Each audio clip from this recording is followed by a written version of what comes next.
as we already know. Hello, hello, hello, soul friends, and welcome to this episode of Shine Your Soul Light podcast, where we are sharing the voices of visionaries who are leading in the golden age. My name is Mary Gooden, and I will be your host. Truly, my mission is to support others in aligning and defining with their ever-evolving mission. I do so with courage and authenticity as the heart of humanity. I ask that we all just take a moment of stillness and silence to close the eyes and open the heart.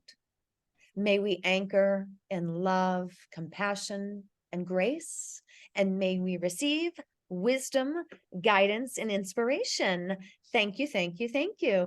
Joining me today on this special day of Podapalooza, where we are in action all day long, is I like to say, the one and only Anne, who is a consultant, coach, author, and speaker, empowering community leaders to build safe, supportive schools through authentic engagement, and helps communities unite and prevent problem behaviors, crisis, and improve school culture. As an author, and she has authored the book Shedding Lies. She shares her journey of overcoming childhood traumas and is an advocate for young adults with mental health and substance abuse disorder. And thank you for showing up in my life today. I'm so delighted to be here with you. I would love for you to share with the audience where you're joining in from, and in your own vibration, what it's like for you to hold this space and shine this light for others. Thanks so much for having me, Mary. I'm really excited to be here. My voice is a little rough, but I'm very excited to be here. I am in Pennsylvania in the United States, kind of in the sort of central Pennsylvania. And so I love what you shared, just kind of about what your purpose is. And, I think for me, my passion is helping people to understand what they may have been through, not really to look at it in depth, just understanding it and do things so that they can improve their resilience. And not only that, help create an environment in larger communities, such as schools and, and really homes, everybody working together so that we can prevent, we've had so many school shootings. We want to focus on prevention and building relationships and actually problem solving and working together rather than defeating each other. And I actually been able to do that in schools in the last 20 years. And so I'm very proud of the work, and it's very much tied to who I am and my book as well. So I love the title of your book, by the way, because it's such a big part of our experience right now in this lifetime, to shed lies, to shed layers of things that aren't even part of our experience, and to step into a place of, seeing and being. And like you said, in that place, we build stronger communities. We change ourselves into the vibration of kindness, and then we can also help others and lead others to shift into that, which eliminates everything, what you just said, especially in our schools. Yeah. In our big environments that were supposed to be safe and supporting and loving environments. So kudos to you. And is it Kotona? Did I say it right? Yeah, you did. Lynn Consulting. Kudos to you for showing up in this lifetime and embracing that, because that's a big role. Yeah, it is. And I've seen it happen, that we can come together and just, again, it's kind of what you said too. The most important thing is that we have to be able to do that for ourselves, and we have to look at our own stuff. We can't help other schools or help other kids or other people unless we're able to look at our own stuff and kind of process and figure out, making sure we're managing it for ourselves and really calming our own nervous systems. That's one of the big things that I try and work on with teachers, and not embedding it. I'm embed it into what they're already doing. Let's make it as easy as possible for people to do things, and let's simplify. We overcomplicate things. So let's simplify and give people the tools that they need to be able to do one little thing and build those building blocks to then create an environment that's much more positive. Because a lot of people look at that and say, it's really overwhelming. It's a big job. And yes, it is. And it's possible. It's when we put all those little pieces together, that's when we can make those changes. And when all of our little pieces connect to each other, that's even more powerful. It's so possible. I love that you said it's so possible. And all that time while you were sharing, I'm a frequency energy person. And I was like, Yeah. how fun would it be for me to stand beside you, Anne, and play sound bowls for those teachers that you're Oh, I was like, that's I'm perfect. go do this, and I'll just have this last piece of playing sound vibration. Because I believe in the sound vibration, and especially as a follow-up to, once you start speaking to people and Yeah. inviting them to kindness and inviting them with your techniques of ways they can open up and share, and this goes for everyone. It's so great to finish with a soothing experience Yes. because Yeah. you're open to receive. So I Yep. just wanted to share my vision with you, Anne. That's awesome. We've used sound bowls and different things like clangs, very nice like clangs for people. And I Mhm. tell teachers to use that in your classroom because again, it's going to be much more calming than, yelling or a bell that's really loud. Those subtle things that we don't even think about. And that's a perfect example of something that can be done in a classroom that Mhm. can actually have a huge impact. Mhm. So I love that. That's awesome. Something else you can recommend, I don't know if you've ever listened to them, uh, is the Koshi chimes. And I'm not an Mm, ambassador for Koshi chimes. I'm just in love yeah, with them. yeah, Every one of my clients love them. But like you were saying, instead of just ringing one of those chimes, the way that the vibrations of the children will react yeah, is is like they'll just be captivated by everybody I've ever played a Koshi chime for has been just like it stops them. It's yeah, so anyway, we're just yeah. going in, but I love the work that you do. I love the service that you provide. I'm going to say that because Thanks. you're Thanks. really shining brightly, and I feel it energetically through just having this conversation with you. I would Yeah. love for you to share with our audience a little bit about some pivotal time moments in your life where you Mm. knew that this is what you got to bring to the table. Yeah. Yeah. So, in my book, I talk about I had childhood trauma. There was one specific thing, but there were multiple things also that kind of contributed. But the one was a car accident. I went through the windshield, my face, and lots of stitches, and they did a great job. And then I was in the hospital with, and my family wasn't allowed to stay with me. This is 1970, so I'm aging myself. They wouldn't allow families to stay with you in the hospital. And it's like, I can't even imagine what that was like for my family, let alone for me. So they re-traumatized me by that whole experience. And so I spent the majority of my life really feeling like something was wrong with me and always trying to prove myself. And I never felt that I was worthy. And so because of that, I was always looking in, again, education or jobs or whatever. I was very involved in sports. Now those things are all good. It's just when I was using them as kind of my healing and not actually healing. They were band-aids and they were covering up. And so and I self-medicated by drinking. I had full-blown PTSD because after I got home from the hospital, we didn't talk about anything. That was what we did. We didn't talk about it. And, we didn't know any better. So just um, I was 14, I started drinking, and the panic attacks that I had with the PTSD actually stopped. And I was like, oh, great, I'm getting over it. It didn't, it was just self-medicated. And then when I was in my early 20s in school, I was raped. And I remember going to counseling after that. I filed a police report, but couldn't imagine pressing charges and I went to counseling once or twice. I said, yeah, I had PTSD as a kid, but I got over it. And that was it. I just really maybe had 2 or 3 sessions and didn't really want to go anymore. I wasn't ready. And I didn't have the support to be able to do that. So that I made some changes in my early 30s. I went to a retreat that really kind of had me, have a spiritual awakening and realize that I needed to focus on healing, not on my own, and that I needed to have for me, it was God's help and professional help. And that I had to make sure I was looking at myself the way I was meant to be seen by me and not by what I thought everybody else, that's their vision of me.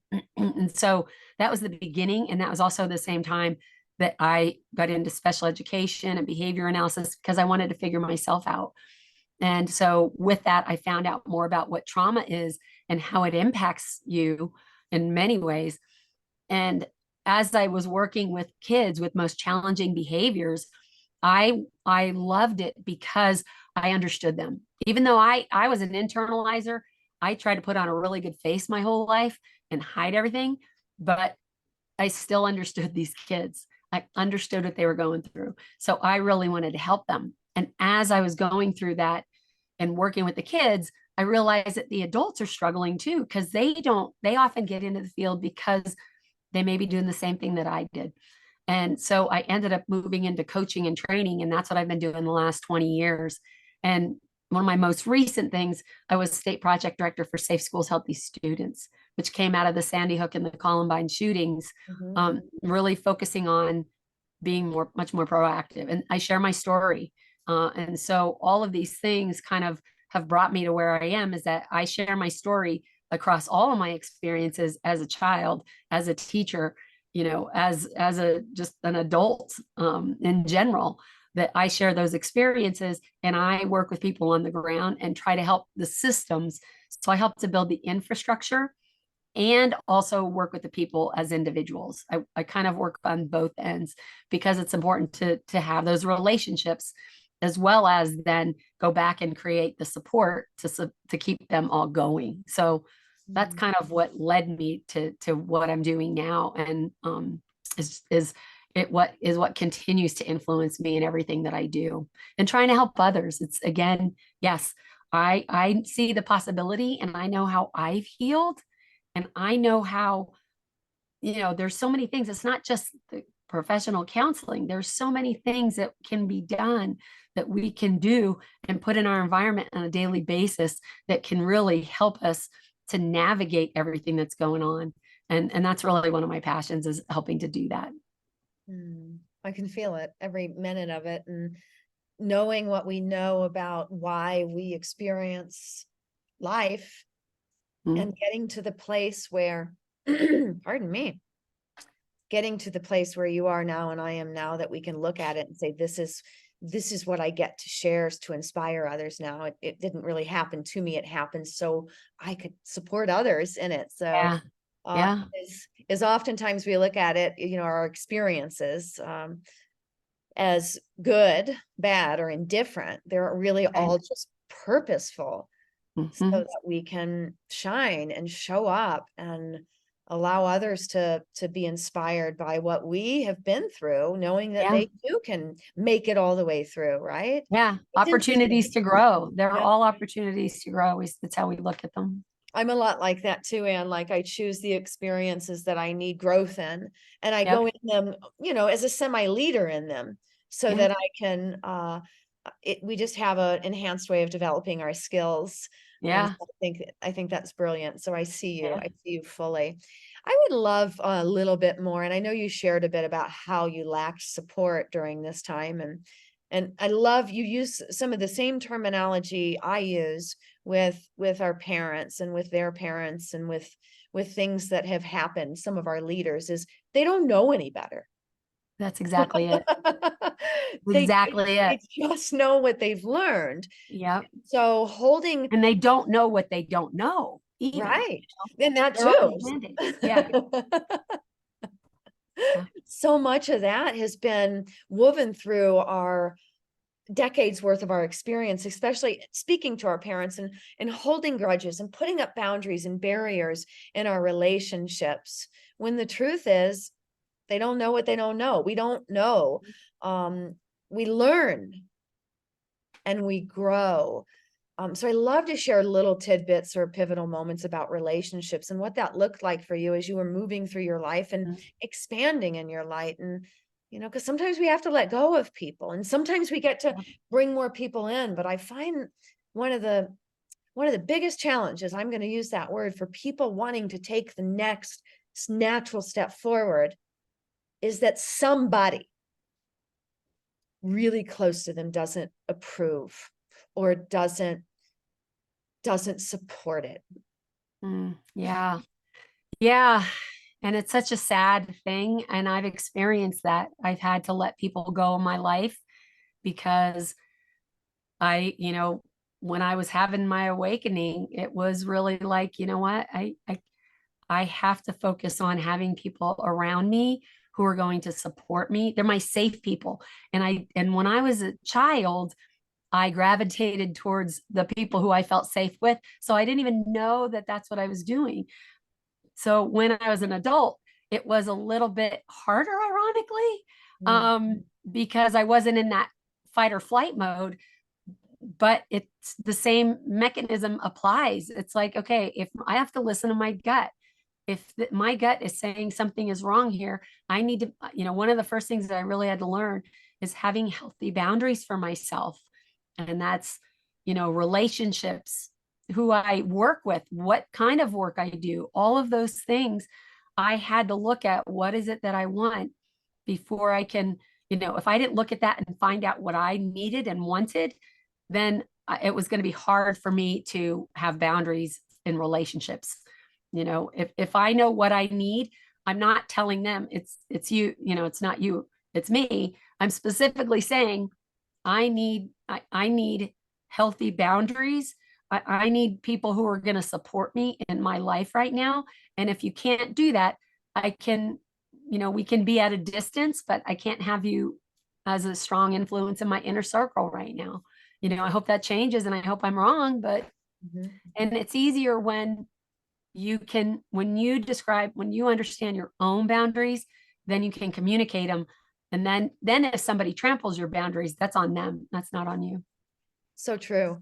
But it's a Yeah, big part of it. It's really a big that's part of huge. expanding in the human experience, I believe, is that we have to be willing to look at our relationships and who we surround ourselves with, and Yeah, be willing to see them truthfully and honor them as what they are, yeah, forgive them for what they are, sometimes yeah, embrace them for what they are. But it is the biggest, I feel like one of the biggest pillars of living a life full of passion and fulfillment is to understand that especially in relational circumstances, things will change and people will shift and lives will expand from those changes and those shifts, in the most delightful ways. But communication, like you said, it's a big key. I remember when I was doing another level of awakening, because it is ever evolving. it Once is. you Yep, start, you can stop, but it's that's not it. comfortable.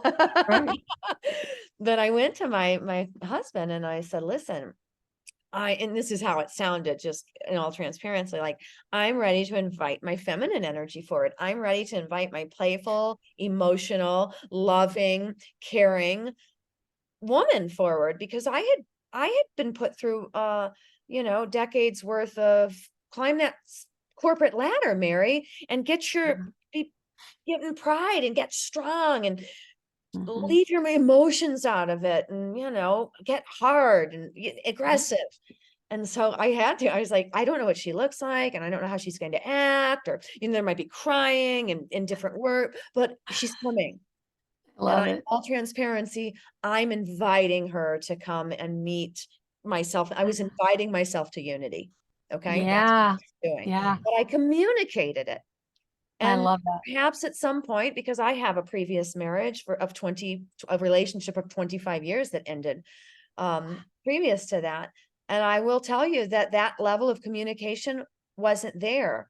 Yeah. Um, and it should have been. And I don't want to say it should have been, but that was the one thing that perhaps could have been a missing. But Mm.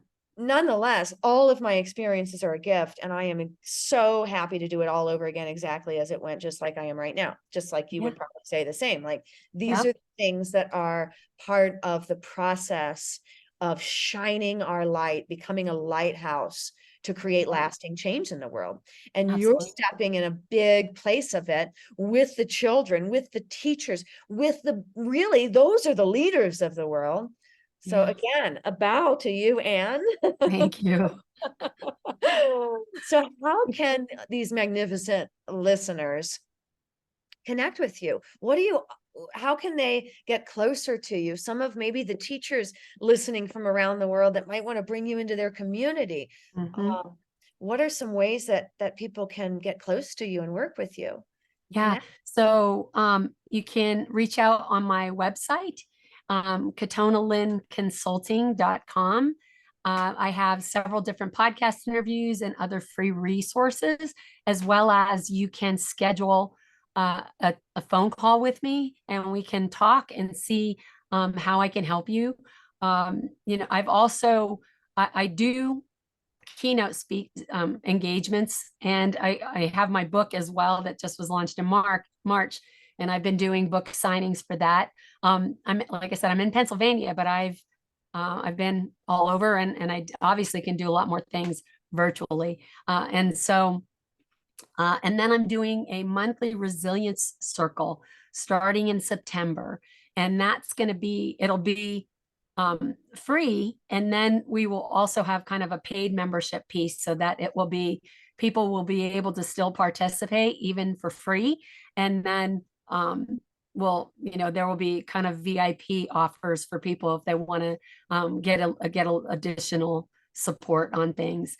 And I have that's probably the best way is to, again, I have a few program, I have a course online, and I have a lead magnet, and I have a few things that can connect, but setting up a call with me is really the best way to do that. And maybe joining our monthly resilience circle would be awesome. I love that. I had a great thought for us, Anna. I'll check in with you on it after our chat. So it's Kotona. Kotona Lynn, yeah, exactly the way it's spelled. Yep. Okay, I've got that, consulting.com, and our audience can reach out. They can book a call there. They can learn more about your resiliency circle there. They can grab your book there. They can do Yep. all the things right there from that one link. Yep. Perfect. I'll have it in the show notes. Awesome. My last question always, just because it's fun, is to ask you, and one word of what it feels like for you to lead in this, I call the golden age of love and truth and transformation. Empowering. Mm-hmm.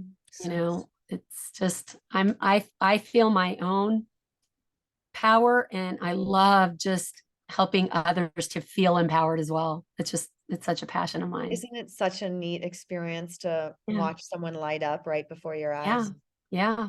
Mm-hmm. Thank you. Thank you for sharing your gifts, Anne. Truly, Yes. it really You. is a blessing to be in front of you today. And I'm so glad that we got a chance to connect in this amazing event of Podapalooza. So to Yes. my listeners, to my guests, to my audience, to those of you that are always supporting, shining our lights in every which way but loose, right? I say keep on keeping on until we get to meet in this collective energy once again. Keep shining your light, keep sharing your love and your truth with the world. All right. Bye for now, everyone.